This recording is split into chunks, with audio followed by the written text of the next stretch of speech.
Yeah, earlier when I was talking about the exaggerated saw marks,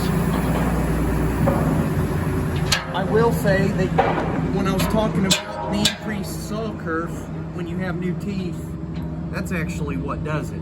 Just having new teeth in general will create those exaggerated saw marks. As I file the teeth down, believe me, after I had the teeth in for a couple of days, those exaggerated ones go away. You know, as the saw kerf goes down as I file the teeth. So it basically played out like I said it would. We got through that load of 5/4 red oak. These teeth were pretty much done. I got basically another day out of them by filing a tattle-lead into them. It's actually not conventional, and it's not something that I do very much. And I only do it on a rare occasion. And that's if I have even saw teeth wear. If I have more than a couple teeth that are different lengths than the other ones, that actually doesn't work out very well. It makes the saw cut funny. You want all the teeth to be the same length. You can do that to make your teeth last longer. Having a couple in there that are longer than the rest actually doesn't make it cut better, it makes it cut funny. So I don't have to align every single cert. I can look down there and see, you know, if it's out of alignment. But I do have to set every one. I don't know if you can see it on the camera there, but I'm gonna put it in here, whack it with the hammer, and you'll see the cert kind of sink down in just a little bit better.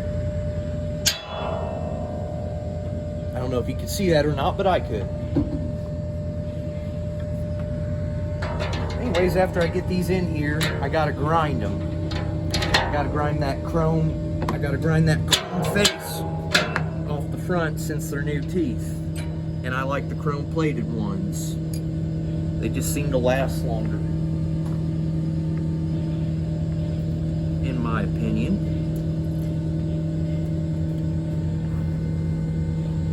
And every Sawyer's different too. Every Sawyer has their own style.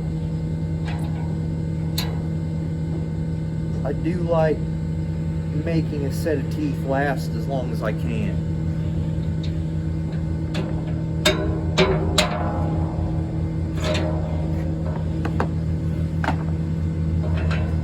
And in each video, I'm trying to incorporate like a different element of what we do here every day, because there's a lot.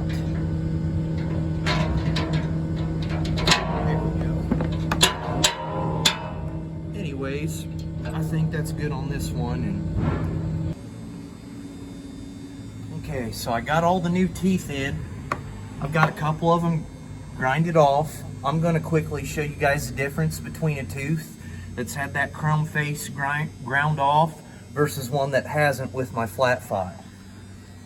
So I can take one that's had the face ground off and file it pretty easily, but ones that haven't, okay, this tooth has been ground. Okay, so you guys hear that, right? This one is new. And you can hear the file kind of just skip across it. If I really want to use it, I can eventually take it off of there, but it's a waste of time just to do it like this. So I just grind it for the first time. The next time I'll just be back to filing. And I'm not going to blast this tooth with the grinder because I don't want to heat the metal up too hot and I don't want to turn it blue. I just want to take that chrome plated face off.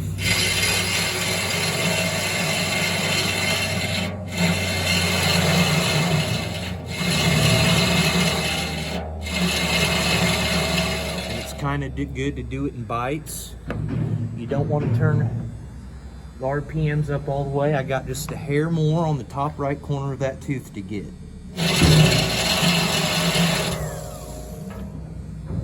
A little more. But after I get done grinding here, we'll go ahead and just go into sawmilling like normal. If you guys enjoys today's content, please make sure to give the video a like and hit that subscribe button.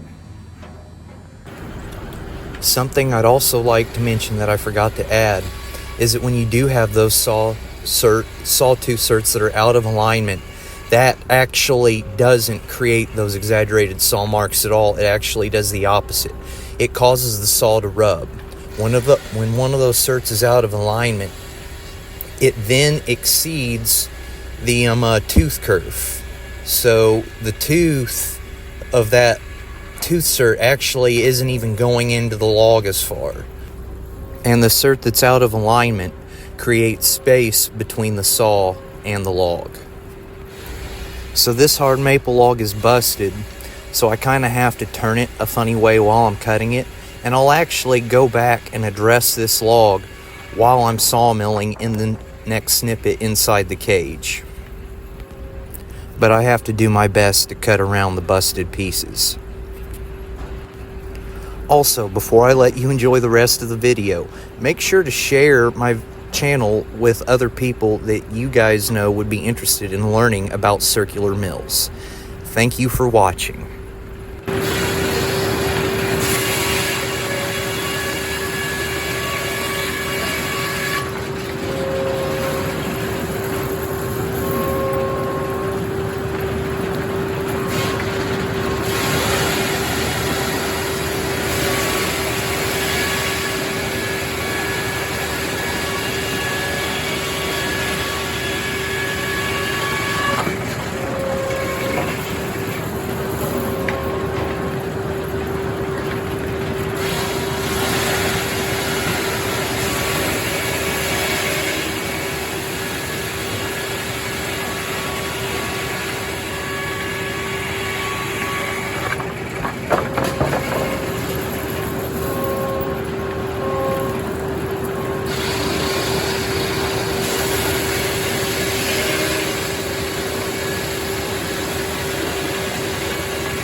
I think that's all good enough.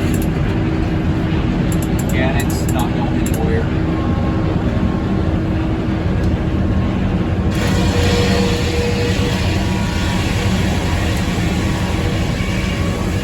I can tell you right off the bat, I'm not going to be making a tie out of this one because it's got a hollow spot in the end, and that would be called. I would need to turn the top saw on though. Good, maybe I'll get to talk about upper and lower saw alignment.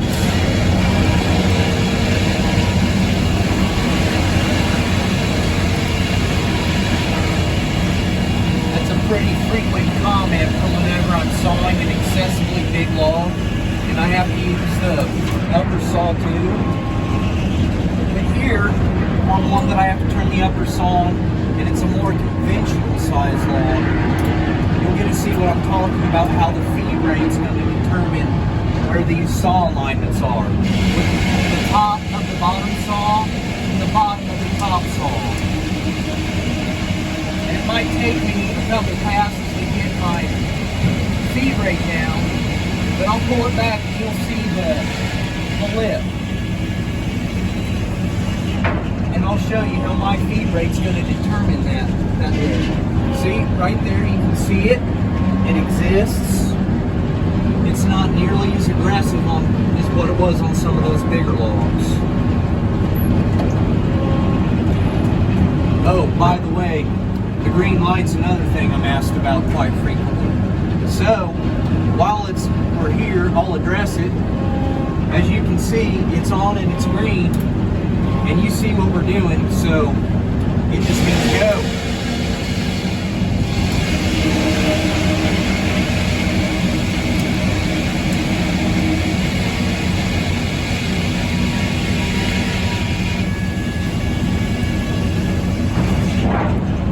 Probably entered that log a little quickly.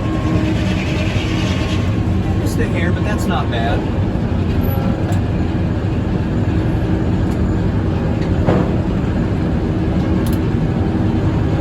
One more pass here, then I'm going to flip it. Make sure I get that full width. Pipe in a little bit wide.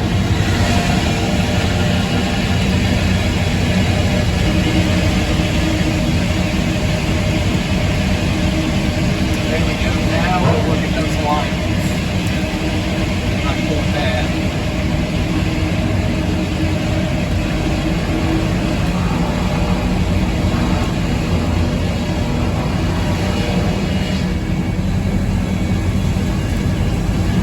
As the saw is absorbing less of the log, you speed your feed rate up. Yeah, this little log, it didn't really make a difference, really. Not a very good example. See, the next log that you guys are going to see is going to be from outside the cage, and it's going to be of a busted one. Yeah, this is going to be one I have to flip differently. I have to tilt my log turner back a little bit. Just like that. Sometimes you just kind of got to angle it back a little. And yeah, there is that one flip trick where you make your turner go the other way. You can do that on little logs, but it's kind of dangerous. It's really bad about knocking the carriage off the rails.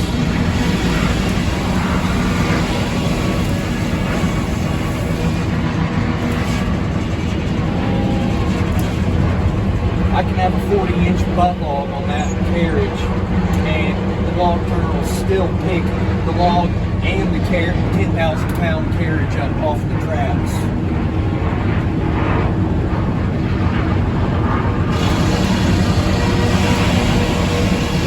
Put the top saw off now. But the log in the next one is going to be busted, and whoever cut it busted it.